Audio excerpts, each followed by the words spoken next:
Welcome to You Brew Kombucha. Today we're going to talk about a really common question that a lot of home brewers have. This question kind of takes the form of a few different variations of questions. People ask, can I use SCOBY growth to tell whether my first fermentation is done fermenting? Is it a bad sign if the SCOBY doesn't grow or if it grows super thin? Or how do I know when my kombucha brew is done fermenting?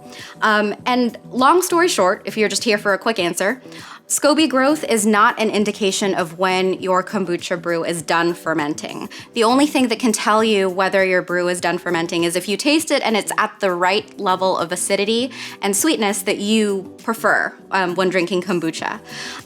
What I will say though is that generally a SCOBY or a pellicle, which is kind of the physical SCOBY mat that you see floating at the top of these brew vessels, generally as fermentation happens, a new SCOBY will want to form across the surface of your liquid. It's just a byproduct of the fermentation process. A lot of home brewers call it a SCOBY, which stands for symbiotic culture of bacteria and yeast. But a lot of people also call it a pellicle because technically the symbiotic culture actually lives within the liquid, not just within this kind of physical mat that's at the top of the brewing vessel. What I will say though is that warm weather tends to accelerate fermentation. Kombucha typically likes to be brewing at right around like the 75 to 80 degree range.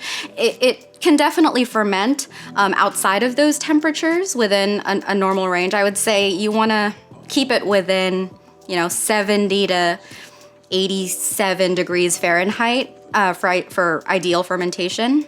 But if you tend to ferment your brew on the higher end of that spectrum, you might see a lot more SCOBY growth a lot faster. And consequently, if you're brewing your kombucha on the lower end of that spectrum, say if it's winter and average room temperature in your house is in the 60s or 70s, you might see slower SCOBY growth, slower fermentation, or no SCOBY growth at all. And so I'll kind of show you a few different examples of what SCOBY growth can look like over the course of a few months. And I'll also caveat that by saying that it is, I fermented these in the winter, so it's generally pretty cool. I do live in Los Angeles, so we have a pretty moderate winter, so take that with a grain of salt. I did not use a heating mat or any sort of heating element around these brews to help affect the temperature, but the average room temperature at my home kind of is within the, I want to say, low 70s range. So here are a few examples. I've been fermenting this brew for about a week, and as you can see, there isn't really any noticeable SCOBY growth. There's a pellicle that's kind of floating around in the middle of the brew. The position of where the pellicle is, whether it sinks or floats, it doesn't really matter. But here, over the course of a week, you can't really see anything significant forming, but if you look really closely, there's actually a very, very thin film of a SCOBY that's starting to form. Even if the SCOBY growth isn't very significant, something's always better than nothing, just because it's a good indicator that fermentation is happening, even if it can't tell you when fermentation is complete.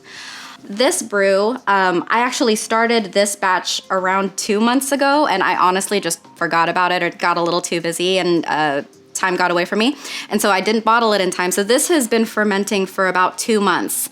And you can see that the SCOBY growth here, something did definitely grow on the surface. It is attached to the original SCOBY or pellicle that I added to the batch when I first started fermenting it. But you can see that, I don't know if you can see how thick that new growth is, but it's there. There's something there at the top layer of the liquid, and it's sort of attached to the original SCOBY, which is fine. And then this one is an even older one that I forgot about.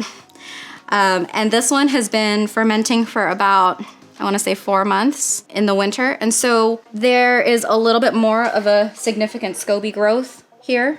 But again, this is all happening in the winter. And the SCOBYs aren't really growing as large as they would be if it was warmer. And it's also really interesting to note the variation in color here as the brews ferment over time. So you can see that this batch from about a week ago is a lot darker in color than the other batches. And this is from youngest to oldest, from like a week 2 months, 4 months. There's been a little bit of liquid loss due to evaporations. That's why the liquid levels are a little bit lower for these two. And it's just an interesting comparison and another good indication of fermentation. If you see that your brew is lightening over time, that shows that fermentation is happening and the brew is actually acidifying. In a nutshell, just to wrap it up, if you're worried about your kombucha brew because you are worried fermentation isn't happening because the SCOBY didn't grow, I wouldn't worry too much about it. I would just use taste as your best indicator. Just check on your brew, don't move it around too much, because if a SCOBY is trying to form across the top of the vessel and you jostle it around too much, that basically makes the SCOBY formation sink. It'll keep retrying to make a new SCOBY at the top of the vessel. And so if a SCOBY or a pellicle matters to you, it doesn't really matter to all brewers.